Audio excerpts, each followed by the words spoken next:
Mas lalo pang pinatatag ng ABS-CBN at TV5 ang kanilang content partnership matapos kumpirmahin na ang dalawang programa ng TV5 na A Secret and Prague at My Best Friend Eman ay mapapanood na rin sa iba't ibang kapamilya platform simula July 27. Mula July 27, sabay-sabay nang mapapanood ang dalawang serye sa TV5, ABS-CBN at All TV, A2Z Kapamilya Channel, Kapamilya Online Live at I Want.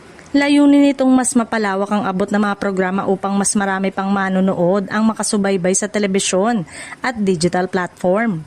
Dahil sa hakbang na ito, maraming netizen ang nagsasabing tila sagip ng ABS-CBN ng ilan sa mga programa ng TV5 dahil mabibigyan ng mga ito ng mas malawak na exposure sa pamamagitan ng iba't ibang kapamilya platform. Gayunman, wala namang opisyal na pahayag ang dalawang network na ito ang layunin ng kanilang kasunduan.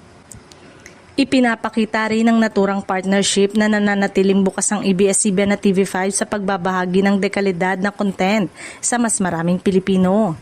Sa halip na magbanggaan, mas pinili ng dalawang kumpanya ang magtulungan upang maihatid ang mas maraming pagpipilian sa mga manonood. Sa ngayon ay inaasahan ng mga tagahanga ng A Secret and Prague at My Best Friend Eman ang mas malawak na audience na maabot ang kanilang mga paboritong programa. Posible rin itong maging daan upang mas marami pang proyekto ng TV5 ang may papalabas sa iba't ibang kapamilya platform sa hinaharap.